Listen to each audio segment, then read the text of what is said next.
بسم الله والحمد لله والصلاة والسلام على رسول الله صلى الله عليه وسلم.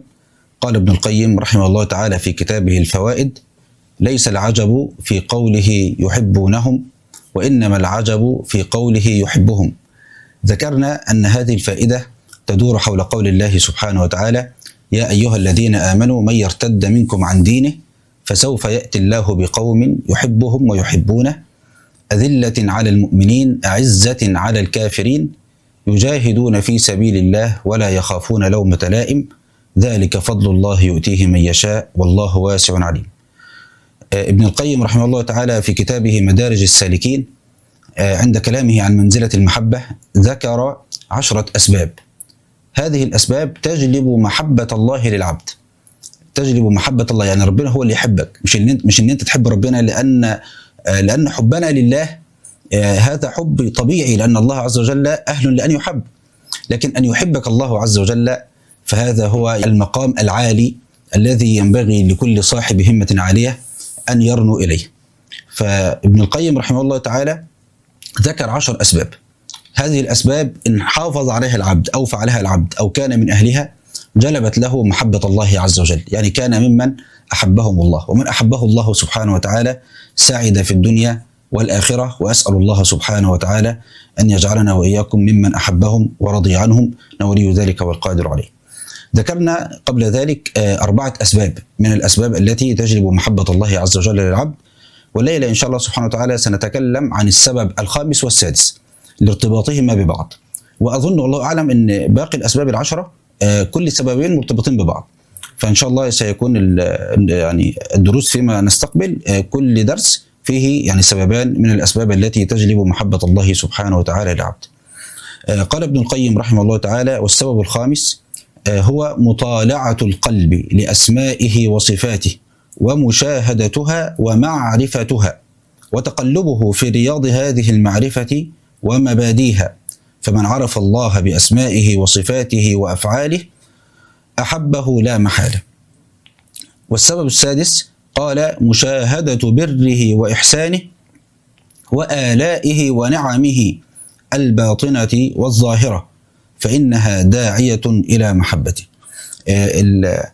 السببين دول بيتكلموا عن باب من أبواب العلم بالله، من أعظم الأبواب، وهو الباب الذي أمر الله سبحانه وتعالى عباده أن ينتبهوا إلى أهميته، وإن كان الأمر بطريق غير مباشر، إلا أن الأمر الذي أمرنا الله عز وجل به في كتابه يقتضي العلم بتفاصيل هذا الباب اللي هو باب الأسماء والصفات.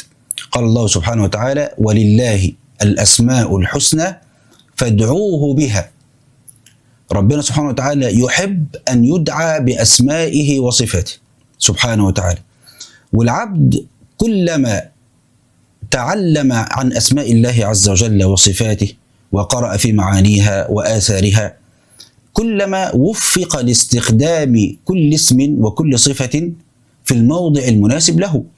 وهذا من الفقه الكبير في التعامل مع الله سبحانه وتعالى، وهذا من أسمى العبادات التي يحبها الله سبحانه وتعالى، والتي تظهر علم العبد بربه وتظهر فقه العبد في كيف يدعو ربه سبحانه وتعالى.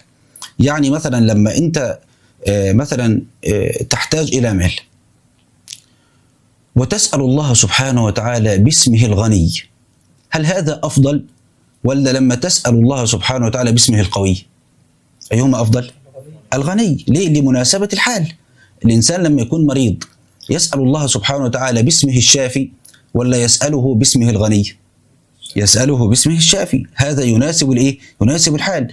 إنسان تعرض لظلم وقهر فيسأل الله سبحانه وتعالى باسمه القوي. فكلما العبد تعلم هذه الأسماء ومعانيها وآثارها، كلما تعلم معانيها وآثارها كلما يعني ازداد فقها في كيف يتعبد بها لربه سبحانه وتعالى على اختلاف المواقف. وهذا الباب من أعظم الأبواب التي تجلب محبة الله سبحانه وتعالى للعبد. هنا ابن القيم يقول: مطالعة القلب لأسمائه وصفاته ومشاهدتها ومعرفتها إلى آخر ما ذكر.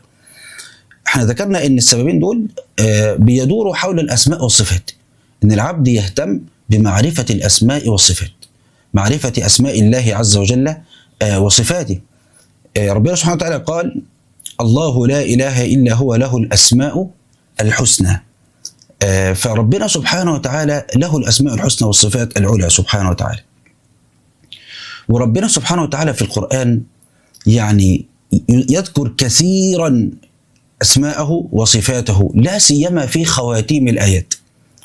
وهذا لم يجئ عبثا، إنما جاء لحكمة. الله سبحانه وتعالى يعني ما أنزل كلمة في القرآن أو ما قال كلمة في القرآن عبثا، حاشاه سبحانه وتعالى، إنما يضع الكلمة في موضعها، بحيث أنها يعني لا يوجد مكان لها أنسب من هذا المكان، لا يوجد تركيب لها من حيث اللغة والبلاغة والفصاحة وكل شيء أفضل من هذا التركيب.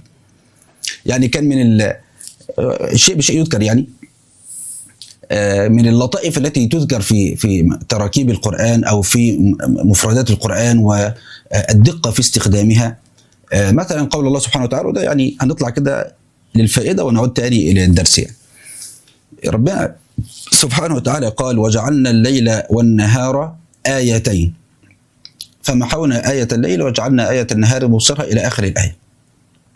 وربنا سبحانه وتعالى قال: وجعلنا ابن مريم وأمه آية.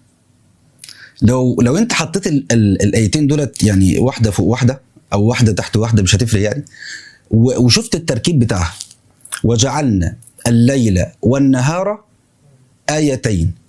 هنا في اتنين مفعول به، الليل والايه؟ والنهار، صح؟ ربنا جعل الليل آية وجعل النهار آية، لذلك يعني تناسب ان يقول آيتين، صح؟ طيب الآية الثانية: وجعلنا ابن مريم وأمه، هنا في ايه؟ برضو اتنين مفعول، صح؟ ابن مريم اللي هو عيسى عليه السلام، ومريم ام عيسى عليه السلام، اتنين، صح؟ بس ليه ربنا قال آية لم يقل ايه؟ لم يقل آيتين. يعني عايز اعرفك ان يعني هنا كلمة آية ما جاءت هكذا، انما جاءت بدقة متناهية في الاستخدام. وكلمة آيتين في الآية الأولى آية الليل والنهار جاءت بدقة متناهية في الاستخدام. في الأول الليل بذاته آية والنهار بذاته آية، فلذلك ناسب أن يقال آيتين، أن يقال آيتان. في الآية الثانية: وجعلنا ابن مريم وأمه آية، صح؟ ابن مريم بشر من البشر، صح؟ رجل من الرجال، وجوده في حد ذاته ليس آية، وجوده في حد ذاته ليس إيه؟ آية. ومريم امرأة من النساء، وجودها في حد ذاته ليس آية. امتى تحدث الآية؟ أن يأتي عيسى من مريم بلا إيه؟ بلا أب، فهم الاثنين مع بعض آية. فلذلك جاءت كلمة إيه؟ وجعلنا ابن مريم وأمه آية. آية يعني هنا الاثنين مع بعض آية، لكن لو هو لوحده ما هو رجل كسائر الرجال، وأمه وحدها امرأة كسائر النساء. لكن الطريقة التي جاء بها عيسى عليه السلام، وأنه جاء من أم بلا أب، هذا هو موضع الإيه؟ موضع الآية. لذلك هما مع بعض آية. فلذلك ربنا سبحانه وتعالى قال: وجعلنا ابن مريم وأمه آية. فالشاهد من الكلام إيه؟ إن ما فيش لفظة، والقرآن يعني مليء بمثل هذه الدقائق. فما فيش لفظة في القرآن جاءت عبثا ولا بطريقة عشوائية، إنما وضعت بحكمة وعلم منه سبحانه وتعالى. كذلك خواتيم الآيات التي تختم بأسماء الله عز وجل وصفاته ما وضعت هكذا، إنما جاءت خاتمة الآية باسم من أسماء الله أو صفة من صفاته لتناسب سياق الآية، لتناسب سياق الإيه؟ الآية. ومسألة إن أنت تتعلم أسماء الله سبحانه وتعالى عن أسماء الله عز وجل وصفاته مسألة أنت لازم توليها اهتمام. يعني إيه توليها اهتمام؟ يعني تبدأ تقرأ في معاني أسماء الله سبحانه وتعالى وفي لطائف الاقتران. لماذا جاء العليم مع الخبير؟ لماذا جاء القوي مع العزيز؟ لماذا جاء اللطيف مع الخبير؟ لماذا جاء العزيز مع الحكيم مثلا؟ يعني لماذا جاء العزيز مع الرحيم؟ لطائف الاقتران برضو لم يأتي عبثا، إنما وضع لحكمة وبعلم ودقة متناهية. فأنت كلما انشغلت بهذا الباب وقرأت فيه وتعلمت عن أسماء الله عز وجل وصفاته ازداد علمك بالله سبحانه وتعالى في هذا الباب، وازددت فقها في استعماله في دعائك في دعائك ربك سبحانه وتعالى. فأنت كلما كنت على علم وكلما يعني انشغلت بهذا الباب كلما فتح لك هذا الباب، ومن فتح له باب الأسماء والصفات فتح له خير لا يعلمه إلا من فتح له. طيب، مسألة الأسماء والصفات جاءت في القرآن كثيرة من السياقات التي تدلنا على مسألة إن الاهتمام بالأسماء والصفات مسألة مهمة جدا لنفسك ولأولادك ولمن تتعامل معهم، إن أنت تربطهم دائما بأسماء الله عز وجل وصفاته.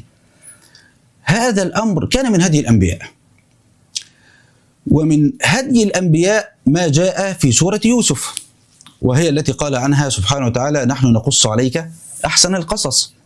لما سيدنا يوسف عليه السلام، احنا ناخد مثلا بعض المواضع من سورة يوسف كشاهد على المعنى الذي نريد أن نوصله. لما ربنا سبحانه وتعالى ذكر في سورة يوسف ما رآه يوسف عليه السلام من الرؤيا وقصها على والده، قال: يا بني لا تقصص رؤياك على إخوتك فيكيدوا لك كيدا، إن الشيطان للإنسان عدو مبين، وكذلك يجتبيك ربك ويعلمك من تأويل الأحاديث ويتم نعمته عليك وعلى آل يعقوب كما أتمها على أبويك من قبل إبراهيم وإسحاق إن ربك عليم حكيم. خد بالك، هذا فيه تربية، وسيدنا يوسف لسه طفل صغير يربيه على أن ما يجري من حوله من أقدار الله سبحانه وتعالى لا يجري عبثا، يربطه بأسماء الله عز وجل وصفاته. فبعدما قال له: وكذلك يجتبيك ربك ويعلمك من تأويل الأحاديث ويتم نعمته عليك وعلى آل يعقوب كما أتمها على أبويك من قبل إبراهيم وإسحاق، قال له: إن ربك عليم حكيم. وسورة يوسف الأحداث اللي فيها شديدة على النفس البشرية.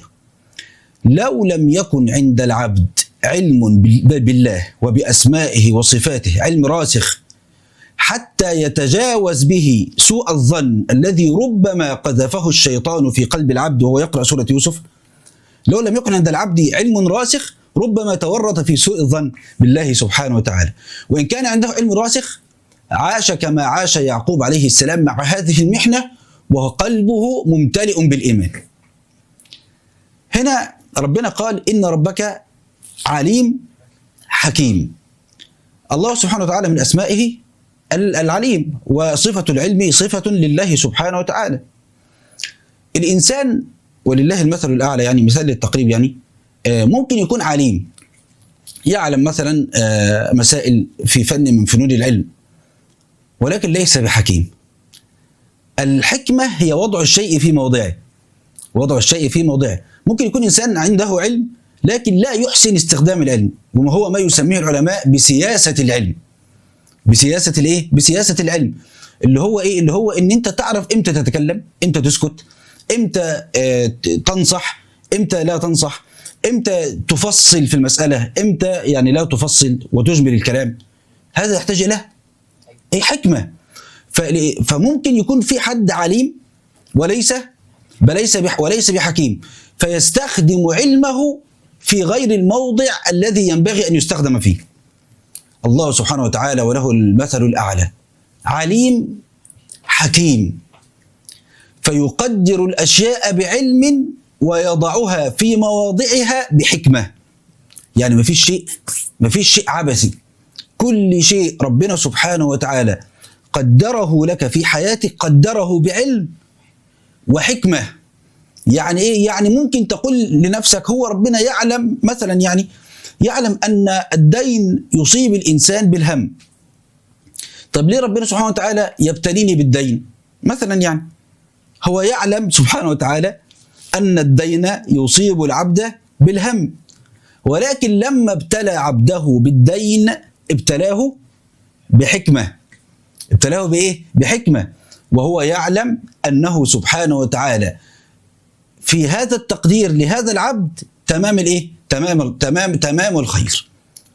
فهنا سيدنا يعقوب عليه السلام ربط يوسف عليه السلام من هو لسه صغير بأسماء الله عز وجل وصفاته، وهذا فيه إشارة حتى لأولياء الأمور، أو لو واحد مسؤول عن أولاد، إن هو يبدأ يربطهم وهم صغيرين بأسماء الله عز وجل وصفاته. ابنك الصغير مثلا تقول له يا فلان أنت عملت كذا، فيقول لك مثلا لا أنا ما عملتش، تقول له طب خلاص أنا أصدقك والله سبحانه وتعالى يعلم إن كنت عملت أو ما عملتش. هنا تبدأ تربط الولد أو الطفل بإيه؟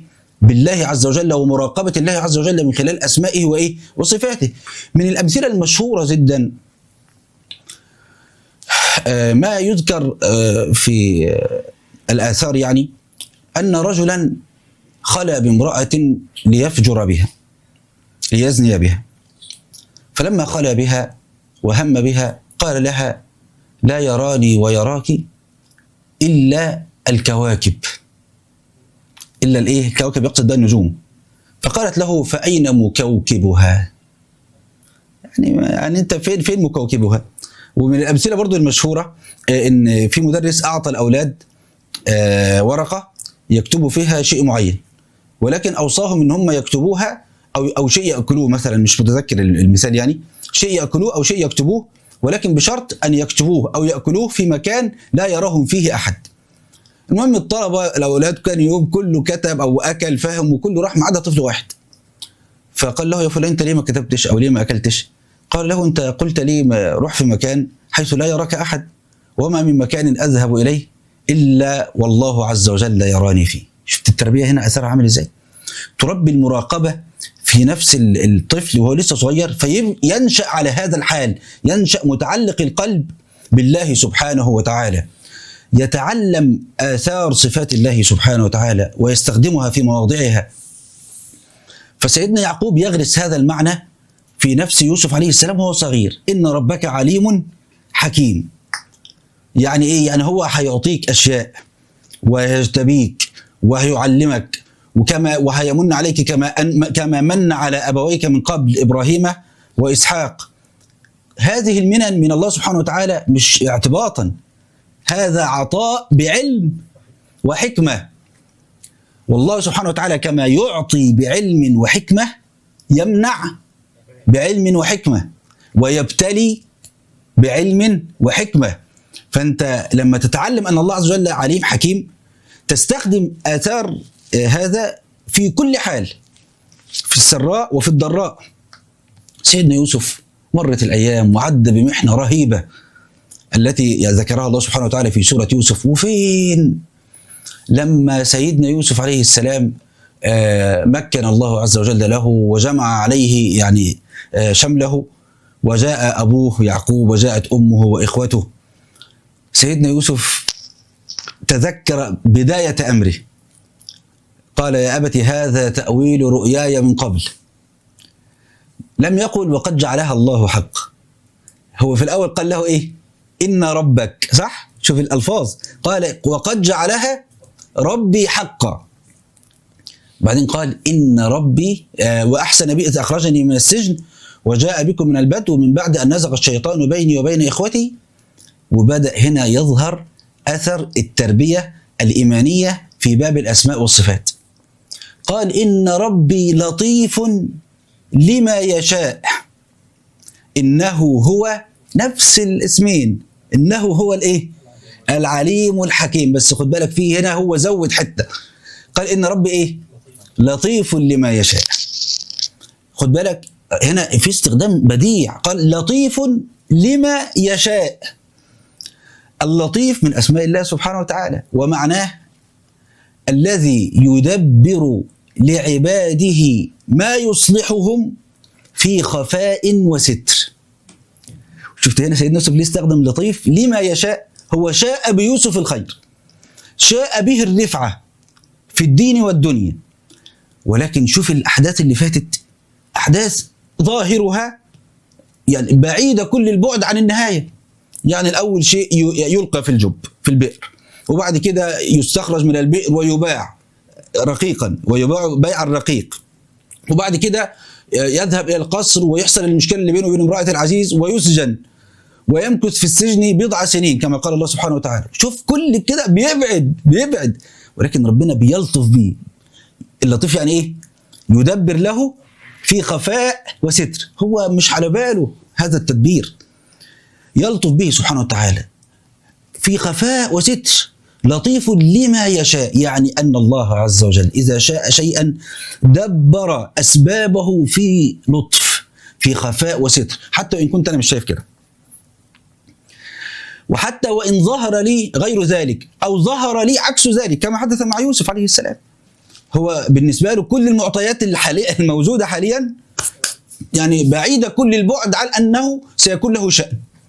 خد بالك أنت الأعماق اللي عمال يعمل فيها، يعني ده نزل الجب ممكن يموت، وبعدين طلع من الجب بيع الرقيق، مش كده بس، وبعد ما كان عبد صار مسجونا. يعني هو بيبعد عن الرفعة، ولكن يشاء الله سبحانه وتعالى. شوف لما ربنا أذن له بالعزة جعل السبب في ذلك رؤية.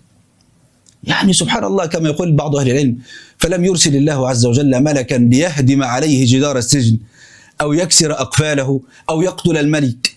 قال: لطف الله عز وجل بيوسف فجعل خروجه على أو بسبب رؤيا يراها الملك. ما ألطف الله سبحانه وتعالى في خفاء وستر. وسيدنا يوسف يعلمه الله عز وجل تأويل الأحاديث. طب ليه علمه تأويل الأحاديث وهو زمان وهو صغير؟ عشان لسه فايدتها كمان كم سنة. لكن هو لو ساعتها سألته أنت ليه اتعلمت تأويل الأحاديث؟ وسبحان الله ما فيش. طب ويدخل معه السجن فتيان، وأحدهما يرى رؤيا والآخر يرى رؤيا ويقصان عليه الرؤيا. طب هو لو ما كانش عنده علم بتأويل الأحاديث؟ شفت سبحان الله، شفت تدبير الله سبحانه وتعالى في خفاء وستر. سيدنا يوسف مش علمه بالإيه؟ بأن هذه الأسباب ستكون هي السبب في مخرجه.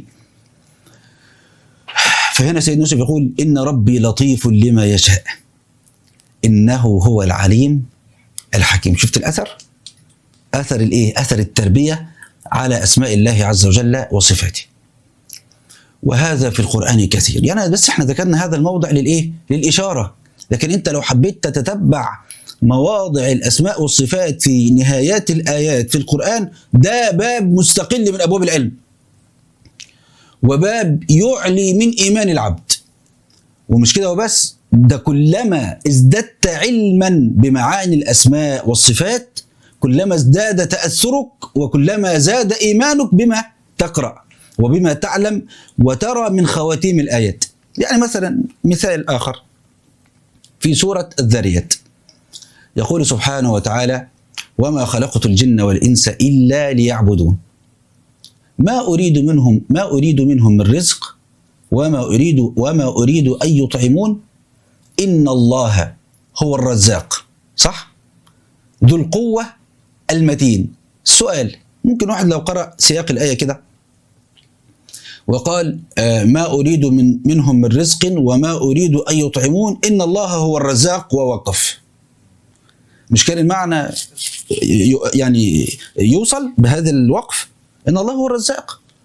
لكن لماذا ذكر الله سبحانه وتعالى ذو القوة المتين؟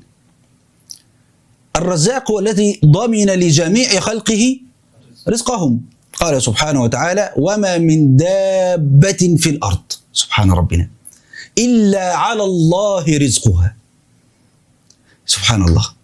ويعلم مستقرها ومستودعها كل في كتاب مبين. وما من دابة، ما فيش مخلوق خلقه الله إلا ورزقه على الله. وبالنسبة لبني آدم المسلم منهم والكافر سواء. لذلك سيدنا إبراهيم عليه السلام لما دعا ربه وقال: وإذ قال إبراهيم رب اجعل هذا بلدا آمنا وارزق أهله من الثمرات من آمن منهم بالله واليوم الآخر. سيدنا إبراهيم بيدعو أن يجعل الله عز وجل البلد الحرام بلدا آمنا، وأن يرزق أهله من الثمرات، لكن من بس؟ المؤمنين بس. هنا سيدنا إبراهيم حصر الرزق على المؤمنين. فربنا سبحانه وتعالى يعلم أنه لو لم يرزق عباده لما رزقهم أحد، ولو منع عنهم رزقه لهلكوا. ربنا سبحانه وتعالى قال: أمن هذا الذي يرزقكم إن أمسك رزقه من الذي يرزقنا؟ ربنا سبحانه وتعالى قال يا أيها الناس اذكروا نعمة الله عليكم هل من خالق غير الله يرزقكم من السماء والأرض لا إله إلا هو فأنى تؤفكون. الذي يرزق هو الله. ومش كده بس، ده من رزقه أن كتب رزق خلقه قبل أن يخلقهم. من سعة رزقه كتب رزق خلقه من قبل أن يخلقهم وهم في بطون أمهاتهم. الحديث المشهور ومضى في الأربعين النووية أن الله عز وجل يرسل الملك ويأمره بكتب 4 كلمات. يأمره الأول شيء بنفخ الروح، وأن يرسل الملك إلى بطن الأم التي فيها الجنين، فيأمره بأن ينفخ فيه الروح، ويأمره بكتابة 4 كلمات، بكتابة رزقه وأجله. بس الأول يبدأ بإيه؟ بالرزق. ده مفروض يخلي قلب الإنسان حديد والله فعلا. فيأمره بكتب 4 كلمات، يأمره بكتب رزقه الأول وأجله، لأن النبي صلى الله عليه وسلم قال إن روح القدس على جبريل عليه السلام نفث في روعي أنه لن تموت نفس حتى تستوفي رزقها كما تستوفي أجلها. وفي حديث آخر قال فيه رسول الله إن الرزق لا يطلب العبد كما يطلبه أجله. الرزق يطلب العبد كما يطلبه أجله، لأن أنت مش هتموت ولك شيء من رزقك لم تنله. فالشاهد من الكلام إيه؟ إن ربنا سبحانه وتعالى هو الرزاق الذي ضمن لعباده لجميع خلقه الرزق.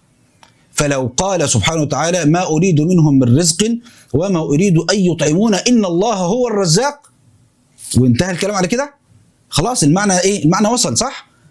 والمعنى تم. ولكن لماذا قال سبحانه وتعالى إن الله هو الرزاق ذو القوة المتين؟ الكلام ده لم يذكره الله سبحانه وتعالى كده زيادات وحشو، حاشاه سبحانه وتعالى، ولم يذكر بعبثية وعشوائية، إنما ذكرت هذه الأسماء بحكمة وعلم. هدي لك مثال من واقع الناس علشان يقرب المعنى. لو في إنسان من بني البشر ثري، وبعدين هذا الإنسان راح لك مثلا وقال لك يا فلان كل شهر هيوصلك مني 10,000 جنيه، وهو إنسان قادر ماديا ما شاء الله ملياردير. أنت بالنسبة لك يعني وعلم عنه الصدق والبر هو إنسان فيه كل الصفات الجميلة، وقال لك يا فلان أنا سأعطيك في كل شهر 10,000 جنيه. أنت بالنسبة لك هتفرح بهذا العطاء صح؟ لكن ممكن يخطر في بالك خواطر. الإنسان ده ممكن يأتي مثلا إنسان أغنى منه وأعلى سلطة منه يقول له أنت وعدت فلان أنت تديله 10,000 جنيه كل شهر، إياك أن تعطيه شيئا. فهو علشان أضعف من الأول غالبا هيسمع كلامه رغم أنه هو غني صح وهو كريم، لكن لضعفه ربما توقف عن عطائه بسبب أن هناك من هو أقوى منه تسلط عليه صح. لكن لو قلت لك أن فلان ده هو أقوى واحد ما فيش شيء، هو التوب، هو الراس الكبير، يبقى هذا الهاجس ليس له محل من الإعراب صح. يعني لما يأتيك يقول مثلا ممكن يجي واحد يتسلط عليه، لا مش موجود الكلام ده. ليه؟ لأنه ثري وكريم وإيه وقوي صح، فمش هيجي حد أقوى منه، هو ده رقم واحد، ده التوب رقم واحد، ده أعلى راس يعني. فهذا الوسواس أو هذا الخاطر لا محل له من الإعراب كما يقال. لكن ممكن يخطر في بالك خاطر تاني، هو غني وقوي لكن قوته ديت ممكن تضعف، ممكن يموت. قوته دي ممكن بكبر أو مرض تزول عنه فيضعف فيأتي من هو أقوى منه وهكذا يعني. وارد ولا مش وارد؟ وارد. وهذا كتب على جميع خلق الله سبحانه وتعالى النقصان. تمام؟ ان ربنا سبحانه وتعالى قال الله الذي خلقكم من ضعف ثم جعل من بعد ضعف قوة ثم جعل من بعد قوة ضعفا وشيبة يخلق ما يشاء سبحانه وتعالى. فالشاهد من الكلام ان ده شيء ربنا قضاه على جميع خلقه، ومن نعمره ننكسه في الخلق. فكلما كبر الخلق كلما ضعفت قوتهم أو قوتهم. فالشاهد من الكلام إيه؟ إن هذا الغني اللي هو كان قوي طول ما هو بيتقدم في السن هو مظنة الضعف، ولكن الله سبحانه وتعالى ليس كخلقه، ليس كمثله شيء. قال المتين. معنى المتين طبعا معنى ذو القوة أي صاحب القوة المطلقة التي لا تدانيها قوة. طب المتين قالوا العلماء هو الذي لا تنقضي قوته.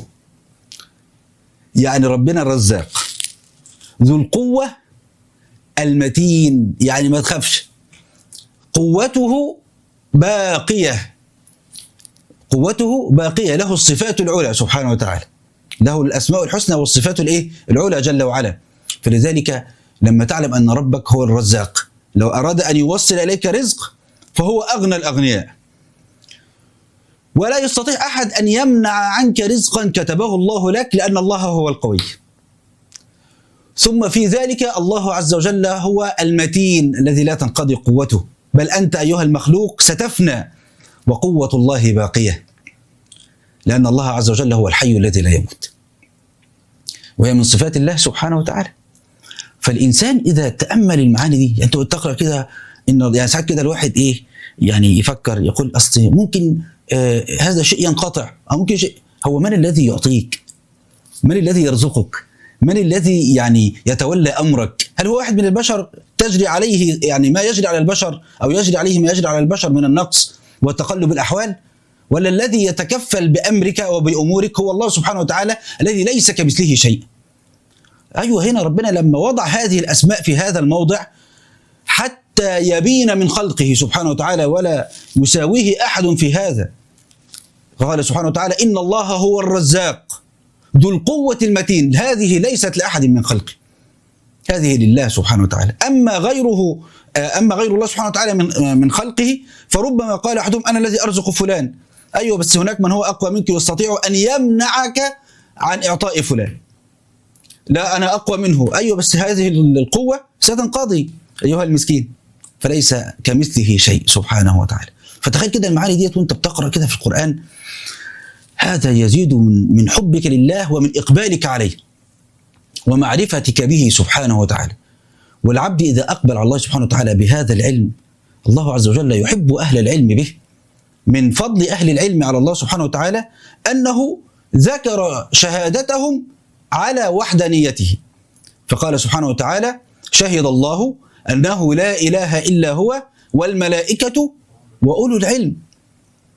فإن الإنسان يكون على علم بأسماء الله عز وجل وصفاته هذا باب لا يعرف فضله وشرفه إلا من اشتغل به. وتخيل احنا ذكرنا موضعين، موضع في سورة يوسف ولم نستقصي طبعا، وذكرنا موضع في سورة الذاريات، وقس على هذا المواضع التي جاءت فيها الأسماء والصفات في القرآن كله.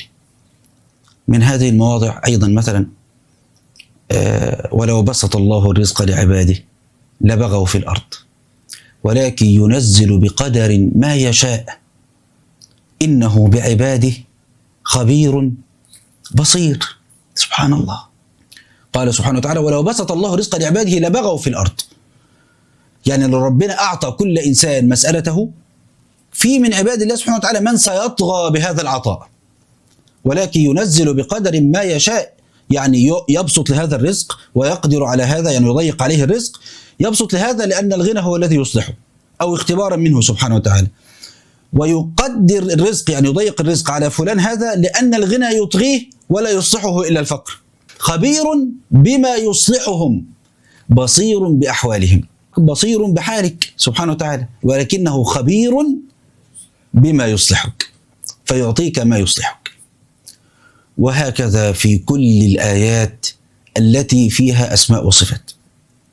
فكلما ازددت علما بهذا كلما أقبلت على الله أكثر، وكلما كما قال ابن القيم شاهدت بره وإحسانه. تقول يا أخي الحمد لله سبحان الله يا أخي إن ربنا ما أعطاش فلان ده. ساعات أنت ممكن تقول ذلك.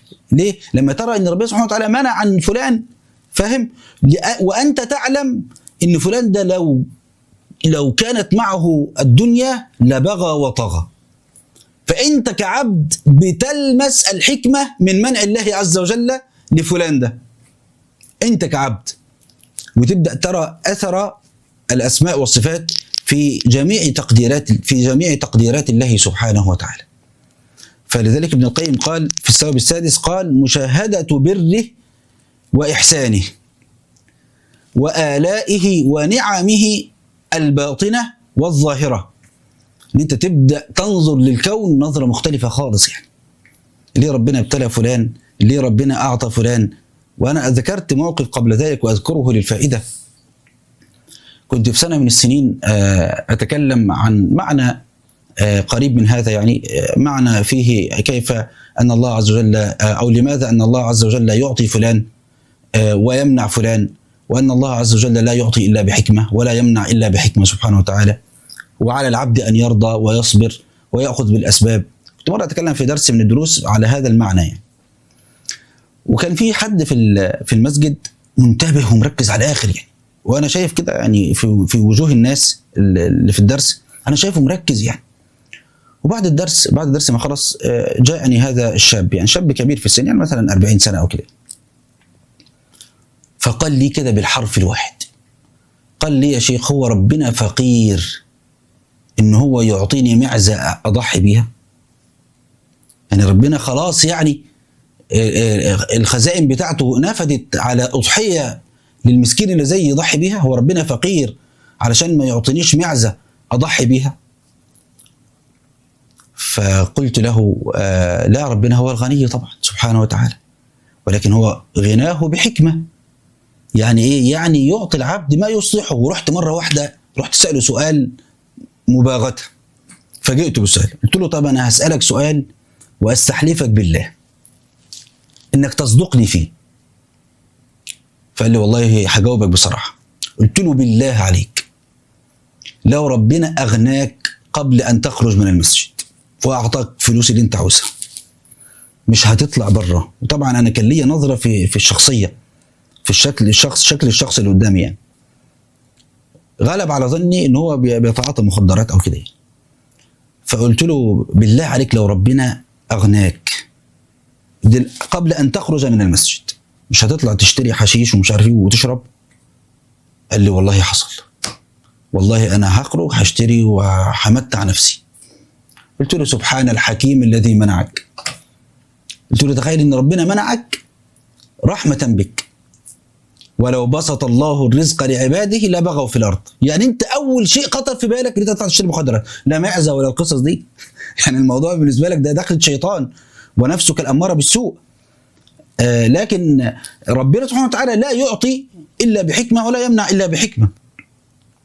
فالعبد إذا وقف مع أسماء الله عز وجل وصفاته، وقف مع آثارها في الكون، يعني وبدأ يقف مع الحكمة في إعطاء فلان وفي منع فلان وفي ابتلاء فلان. والله سبحان ربنا اللطيف الخبير. كم من إنسان ابتلاه الله عز وجل بشدة كانت سببا في عودته إلى الله، وكم من إنسان ابتلاه الله عز وجل بشدة والله كانت سببا في حفظه لكتاب الله، وكم من إنسان أعطاه الله عز وجل كان سببا في فتح أبواب كثيرة من الخير. أنت ما تعرفش ما في نفوس الخلق، الذي يعلم ذلك هو الله. ألا يعلم من خلق وهو اللطيف الخبير. فأنت يا مسكين، يعني كيف يعني تحكم على أقدار الله عز وجل بعلمك القاصر؟ بل تكل هذا الأمر إلى العليم الخبير سبحانه وتعالى الذي له الأسماء الحسنى والصفات العلى. فالإنسان كلما علم عن أسماء الله عز وجل وصفاته كلما أقبل على ربه بعلم. وإذا أقبل العبد على ربه بعلم بهذه المعاني أحبه الله سبحانه وتعالى.